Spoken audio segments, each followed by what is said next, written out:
Friends, ಇದೊಂದು tonic ಇದ್ದರೆ ನಾವು ಯಾವಾಗ ಬೇಕೋ ಆವಾಗ ನಮ್ಮ ಗಿಡಗಳಿಗೆ ಹಾಕಬಹುದು. ಇದು ಯಾವುದು, ಏನು, ಹೇಗೆ ಹಾಕೋದು, ಯಾವ್ಯಾವ ಗಿಡಗಳಿಗೆ ಹಾಕ್ಬೋದು ಅಂತ ಇದನ್ನು ನಾವು ಸ್ಟೋರ್ ಮಾಡಿ ಇಟ್ಕೋಬೋದು. 1 ವರ್ಷ 2 ವರ್ಷದವರೆಗೂ ಕೂಡ ನಾವು ಸ್ಟೋರ್ ಮಾಡಿ ಇಟ್ಕೋಬೋದು. ಅದು ಯಾವುದು ಅಂತ ಹೇಳ್ತೀನಿ. ನಮ್ಮ ಗುಲಾಬಿ ಗಿಡ, ದಾಸವಾಳ ಗಿಡ, ಸೇವಂತಿಗೆ ಗಿಡಗಳಿಗೆ ನಾವು ಆಗಾಗ ಒಂದು 15 ದಿವಸಕ್ಕೊಮ್ಮೆ ಆದರೂ ಈ ಟಾನಿಕ್ನ ಹಾಕ್ತಾ ಬಂದರೆ ನಮ್ಮ ಗಿಡಗಳಿಗೆ ರೋಗ ನಿರೋಧಕ ಶಕ್ತಿ ಹೆಚ್ಚಾಗತ್ತೆ ಮತ್ತು ಎಲ್ಲ ರೀತಿಯ ಪೋಷಕಾಂಶಗಳು ಇದರಲ್ಲಿ ಇರುತ್ತೆ. ಹಾಗಾಗಿ ಇದೊಂದು ಟಾನಿಕ್ನ ಇಟ್ಟುಕೊಂಡಿರಿ. ನಮಗೆ ಯಾವಾಗಲಾದರೂ ಕೆಲಸ ತುಂಬ ಇದೆ, ನಮಗೆ ಫರ್ಟಿಲೈಸರ್ನ ಮಾಡಿ ಹಾಕೋಕ್ಕಾಗಲ್ಲ ಅನ್ನೋವಾಗ ಈ ಟಾನಿಕ್ನ ಕ್ವಿಕ್ಕಾಗಿ ಮಾಡಿ ಹಾಕ್ಬೋದು. ಹೇಗೆ ಹಾಕೋದು ಅಂತ ಹೇಳ್ತೀನಿ. Welcome back to my channel, Jaya Hegde Kannada YouTube channel. ಇನ್ನು ನನ್ನ ಚಾನಲ್ನ ಸಬ್ಸ್ಕ್ರೈಬ್ ಮಾಡದೆ ಹೋದರೆ ಸಬ್ಸ್ಕ್ರೈಬ್ ಮಾಡ್ಕೊಂಡು ನೋಡಿ. ಹಾಗೆ ಪಕ್ಕದಲ್ಲಿರೋ ಬೆಲ್ಲೈಕನ್ ಕ್ಲಿಕ್ ಮಾಡಿ ಆಲ್ ಅಂತ ಸೆಲೆಕ್ಟ್ ಮಾಡ್ಕೊಳ್ಳೋದ್ರಿಂದ ನಾನು ಹಾಕುವ ಎಲ್ಲ ವೀಡಿಯೋಸ್ ನಿಮಗೆ ಬರುತ್ತೆ. ಎಲ್ಲ ವೀಡಿಯೋಸನ್ನು ನೋಡ್ಬೋದು. ಹಾಗೆ ಒಂದು ಲೈಕ್ ಮಾಡಿಬಿಡಿ. ನಿಮ್ಮ ಲೈಕ್ ನನಗೆ ಪ್ರೋತ್ಸಾಹ ಕೊಡುತ್ತೆ. ಹಾಗಾಗಿ ಇದೇ ರೀತಿ ವೀಡಿಯೋಸ್ಗಳನ್ನು ಮಾಡ್ತಾ ಇರ್ತೀನಿ. ನೋಡ್ಬೋದು, ಇದು 1 ವರ್ಷ ಆಯಿತು ಈ ಟಾನಿಕ್ ಎಷ್ಟು ಚೆನ್ನಾಗಿ ಬಂದಿದೆ ಅಂತ. ಬನ್ನಿ ನೋಡೋಣ ಯಾವುದರಿಂದ ಮಾಡೋದು ಇವತ್ತು ಫರ್ಟಿಲೈಸರ್ ಅಂತ. ನಾನಿಲ್ಲಿ ಅಲೋವೆರಾನ ತೊಗೊಂಡಿದ್ದೀನಿ. ಈ ಅಲೋವೆರಾ ನಮ್ಮ ಗಿಡಗಳಿಗೆ ಗ್ರೋತ್ ಪ್ರಮೋಟರ್ ಆಗಿ ಮತ್ತು ರೂಟಿಂಗ್ ಹಾರ್ಮೋನ್ ಆಗಿ ಮತ್ತು ಎಲ್ಲ ರೀತಿಯ ಪೋಷಕಾಂಶಗಳನ್ನು ಇರುವಂಥ ಒಂದು ನಮ್ಮ ಗಿಡದ ಗ್ರೋತ್ ಹೆಚ್ಚಾಗಲಿಕ್ಕೆ ಮತ್ತು ಬೇರ್ ಸ್ಟ್ರೆಂತ್ ಆಗಲಿಕ್ಕೆ ಎಲ್ಲ ಇದು ಒಳ್ಳೆಯ ಫರ್ಟಿಲೈಸರ್ ಅಂತಲೇ ಹೇಳ್ಬೋದು. ಹಾಗಾಗಿ ಇವತ್ತು ನಾನು ಅದನ್ನೇ ತಗೊಂಡು ನಿಮಗೆ ಫರ್ಟಿಲೈಸರ್ನ ಮಾಡಿ ತೋರಿಸ್ತೀನಿ. ಇದು ನೋಡಿ, ನಾನು ಅಲೋವೆರಾ ದಂಟನ್ನು ಚೆನ್ನಾಗಿ ಕಟ್ ಮಾಡ್ಕೋತೀನಿ. ಇದು ನಿಮಗೆ ಒಳ್ಳೆ ಬಲ್ತಿರೋದಾಗಿರೋದ್ರಿಂದ ಚೆನ್ನಾಗಿ ಅದು ಒಳಗರೆಗಿಂತ ಲೋಳೆ ಹೆಚ್ಚಾಗಿರುತ್ತೆ. ಅದನ್ನು ತಗೊಂಡ್ರೆ ಒಳ್ಳೆಯದಾಗಿರುತ್ತೆ. ನಾವು ಕಟಿಂಗನ್ನು ಹಾಕಬೇಕಾದ್ರೆ ಇದನ್ನು ಕೂಡ ಸ್ವಲ್ಪ ಇದರಲ್ಲಿ ಅದ್ದಿ ಕೂಡ ನಾವು ಕಟಿಂಗನ್ನು ಹಾಕಿದರೆ ಇದು ರೂಟಿಂಗ್ ಹಾರ್ಮೋನ್ ಆಗಿ ಕೆಲಸ ಮಾಡುತ್ತಲ್ಲ, ಹಾಗಾಗಿ ನಮ್ಮ ಕಟಿಂಗ್ ಬೇಗ ಬೇರು ಬರುತ್ತೆ.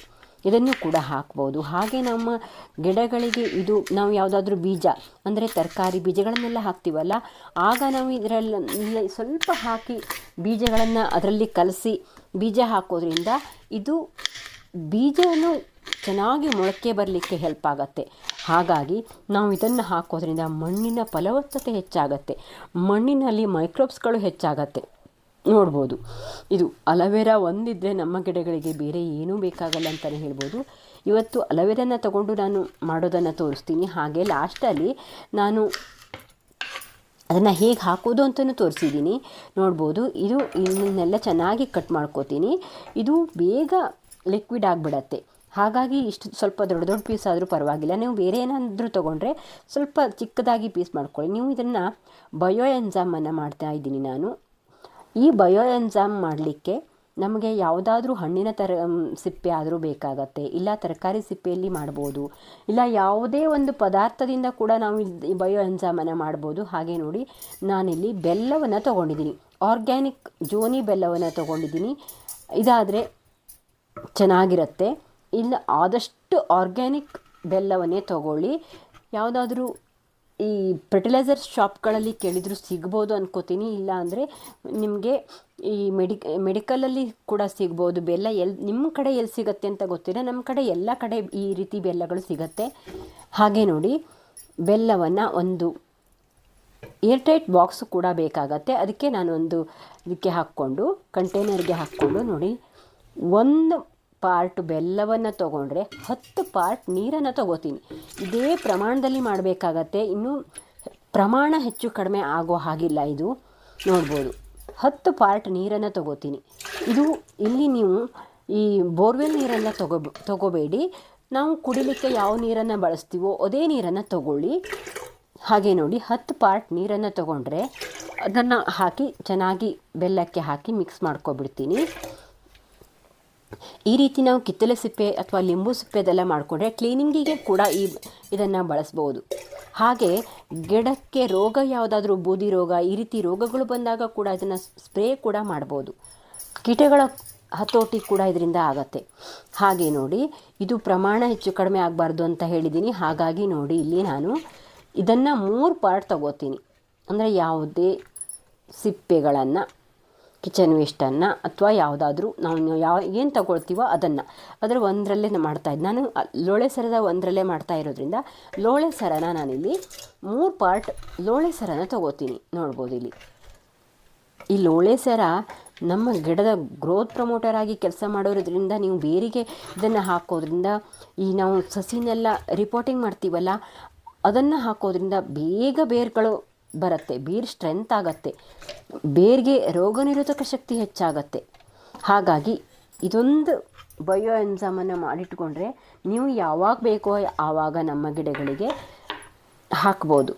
ಆದರೆ ಇದನ್ನು ನಾವು ಮಾಡಿಟ್ಟು ನೋಡಿ, ಇದನ್ನೆಲ್ಲ ಚೆನ್ನಾಗಿ ಮಿಕ್ಸ್ ಮಾಡಿಟ್ಟು ನೀವು 2 ದಿವಸ 3 ದಿವಸಕ್ಕೊಮ್ಮೆ ನಾವು ಮುಚ್ಚಳ ಹಾಕ್ತೀವಲ್ಲ ಆ ಮುಚ್ಚಳನ ತೆಗಿತಾ ಇರಬೇಕಾಗತ್ತೆ. ಒಂದು 15 ದಿವಸ ಅದೇ ರೀತಿ ಮಾಡಬೇಕಾಗತ್ತೆ. 1 ದಿವಸ 2 ದಿವಸಕ್ಕೊಮ್ಮೆ ನಾವು ಆ ಮುಚ್ಚಳನ ತೆಗೆದು ಅಲ್ಲಿ ಏರ್ ಪ್ರೊಡ್ಯೂಸ್ ಆಗುತ್ತೆ, ಆ ಏರನ್ನು ತೆಗಿತಾ ಇರಬೇಕಾಗತ್ತೆ. ಒಂದು 15 ದಿವಸ ಮಾಡಿದರೆ ಸಾಕಾಗತ್ತೆ. ನೋಡ್ಬೋದು ಈ ರೀತಿ ಮಿಕ್ಸ್ ಆಗಿದೆ.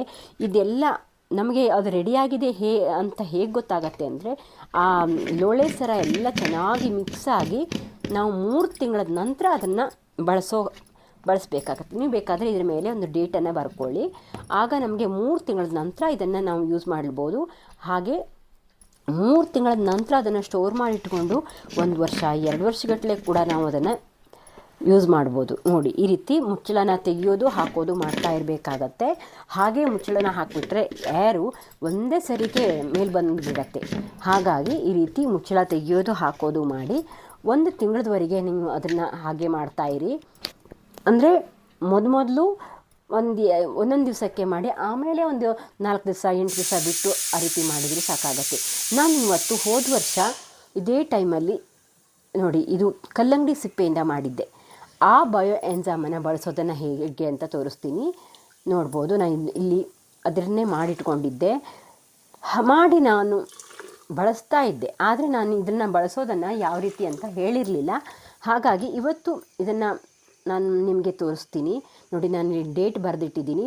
ಹೋದ ವರ್ಷ ಮಾಡಿರುವಂಥ ಬಯೋ ಎನ್ಸೈಮ್ ಯಾವ ರೀತಿ ಇದೆ ಅಂತ ಕೂಡ ನಾವು 1 ವರ್ಷದ ಮೇಲೆ ನಿಮಗೆ ತೋರಿಸೋಣ ಅಂತ ತೋರಿಸ್ತಾ ಇದ್ದೀನಿ. ಸ್ವಲ್ಪನೂ ಹುಳ ಆಗಿಲ್ಲ ಮತ್ತು ಯಾವುದೇ ರೀತಿ ಕೆಟ್ಟ ಸ್ಮೆಲ್ಲೆಲ್ಲ ಏನೂ ಇಲ್ಲ. ನೋಡ್ಬೋದು ಎಷ್ಟು ಚೆನ್ನಾಗಿ ಲಿಕ್ವಿಡ್ ಥರ ಟಾನಿಕ್ ಥರ ಆಗಿದೆ ಅಂತ. ನೋಡಿ ಇದು ಯಾವುದೇ ರೀತಿ ಹುಳ ಇಲ್ಲ, ಸ್ಮೆಲ್ ಕೂಡ ಆ ನಮೂನಿ ಕಟುವಾದ ಸ್ಮೆಲ್ ಏನೂ ಇಲ್ಲ. ನಾನು ತೋರಿಸ್ತೀನಿ ಎಲ್ಲವೂ ಎಷ್ಟು ಚೆನ್ನಾಗಿ ಮಿಕ್ಸ್ ಆಗಿದೆ ಅಂತ. ಇಲ್ಲಿ ನೋಡ್ಬೋದು ನೀವು ಅದನ್ನು ಚೆನ್ನಾಗಿ ಮಿಕ್ಸ್ ಮಾಡಿಕೊಂಡು ನಾನು ಇವತ್ತು ಗಿಡಗಳಿಗೆ ಹಾಕಿ ತೋರಿಸ್ತೀನಿ ನಿಮಗೆ ಯಾವ ಪ್ರಮಾಣದಲ್ಲಿ ಹಾಕೋದು ಅಂತ. ಇದು ತುಂಬ ಟಾನಿಕ್ ಥರ ಆಗಿರೋದ್ರಿಂದ ನಾವು ಇದನ್ನು ತುಂಬ ಹಾಕೋ ಹಾಗಿಲ್ಲ, ಡೈಲ್ಯೂಟ್ ಮಾಡಿನೇ ಹಾಕಬೇಕು. ಇದನ್ನು ಡೈರೆಕ್ಟಾಗಿ ಗಿಡಕ್ಕೆ ಹಾಕೋದ್ರಿಂದ ಗಿಡ ಸತ್ತು ಹೋಗ್ಬಿಡತ್ತೆ. ಹಾಗಾಗಿ ನೋಡಿ ಎಷ್ಟು ಚೆನ್ನಾಗಿ ಅದೆಲ್ಲ ಮಿಕ್ಸ್ ಆಗಿಬಿಟ್ಟಿದೆ ಅಂತ. ಸ್ವಲ್ಪನೂ ಗಸಿ ಏನೂ ಇಲ್ಲ. ನಿಮ್ಗೆ ತೋರಿಸೋಣ ಅಂತಲೇ ನಾನು ಹಾಕಿದೆ.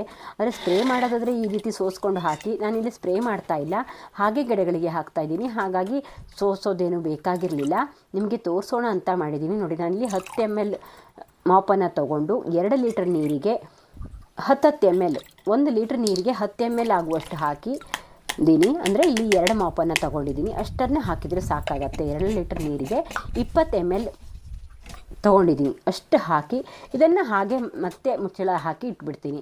ಇನ್ಮೇಲೆ ಮುಚ್ಚಳ ಹಾಕಿಟ್ಟರು ಅದು ಏನೂ ಆಗಲ್ಲ, ಮತ್ತೆ ಅಲ್ಲಿ ಏರ್ ಬರಲ್ಲ. ಹಾಗಾಗಿ ಇಡ್ಬೋದು. ಹಾಗೆ ನೋಡಿ ಈ ಕಲರ್ ಬಂದಿದೆ ಅದು. ಇದನ್ನು ನಾವು ನಮ್ಮ ಗಿಡದ ಸೈಜ್ ನೋಡಿಕೊಂಡು, ನೀವು ಸಸಿನೆಲ್ಲ ಹಾಕ್ತಿರಲ್ಲ ಅದಕ್ಕೂ ಕೂಡ ಹಾಕ್ಬೋದು. ತುಂಬ ಏನು ಸ್ಟ್ರಾಂಗ್ ಇರಲ್ಲ. ನೋಡಿ ನಾನಿಲ್ಲಿ ಗುಲಾಬಿ ಗಿಡ ಎಷ್ಟು ಚೆನ್ನಾಗಿ ಚಿಗುರು ಬರ್ತಾ ಇದೆ ಅದಕ್ಕೆ, ಮತ್ತು ದಾಸವಾಳ ಗಿಡ, ಗುಲಾಬಿ ಗಿಡ ನೋಡಿ ಅಡೇನಿಯಂ ಮೀಶೋದಿಂದ ತಂದಿರೋದು ಹೇಗಿದೆ ಅಂತ ತೋರಿಸಿ ಅಂತ ಹೇಳಿದರು. ಅದು ಈ ರೀತಿ ಇದೆ. ಅದನ್ನು ನಾನು ರಿಪೋರ್ಟಿಂಗೇ ಮಾಡಿಲ್ಲ, ಮಾಡಬೇಕು. ಹಾಗೆ ನೋಡಿ ಸೇವಂತಿಗೆ ಗಿಡಗಳೆಲ್ಲ ಮೊಗ್ಗು ಬಿಡ್ತಾ ಇದೆ. ಈಗ ಇದನ್ನು ಹಾಕೋದ್ರಿಂದ ಮೊಗ್ಗು ಚೆನ್ನಾಗಿ ಬರುತ್ತೆ, ಮತ್ತು ಸ್ಪ್ರೇ ಮಾಡಿದ್ರಿಂದ ಬೂದಿ ರೋಗ ಎಲ್ಲ ಇರುತ್ತಲ್ಲ ಅದೆಲ್ಲ ಹೋಗುತ್ತೆ. ನೋಡಿ ಈ ಮಲ್ಲಿಗೆ ಗಿಡದಲ್ಲಂತೂ ಯಾವಾಗಲೂ ಹೂ ಬಿಡ್ತಾ ಇದೆ. ನೋಡ್ಬೋದು ಇದನ್ನೆಲ್ಲ ತೆಗೆದು ಹೂ ಬಿಟ್ಟು ಮುಗಿತಾ ಇದೆಯಲ್ಲ, ಇದನ್ನೆಲ್ಲ ತೆಗೆದು ಮತ್ತು ಅದಕ್ಕೆ ನಾನು ಲಿಕ್ವಿಡನ್ನು ಹಾಕ್ತೀನಿ. ಇದನ್ನು ಹಾಕೋದ್ರಿಂದ ಬೇಗ ಚಿಗುರು ಬರುತ್ತೆ. ನೋಡ್ಬೋದು ನಾನಿಲ್ಲಿ ನೋಡಿ ಇದು 250 ml ಮಗ್ಗು, ಅದರಲ್ಲಿ 3/4% ಹಾಕಿದ್ದೀನಿ. ಈ ದಾಸವಾಳ ಗಿಡಕ್ಕೆ ಸ್ವಲ್ಪ ದೊಡ್ಡ ಗ್ರೋ ಬ್ಯಾಗಲ್ಲಿ ಇದೆಯಲ್ಲ, ಹಾಗಾಗಿ 1/4 ಮಗ್ಗನ್ನು ಹಾಕ್ತೀನಿ.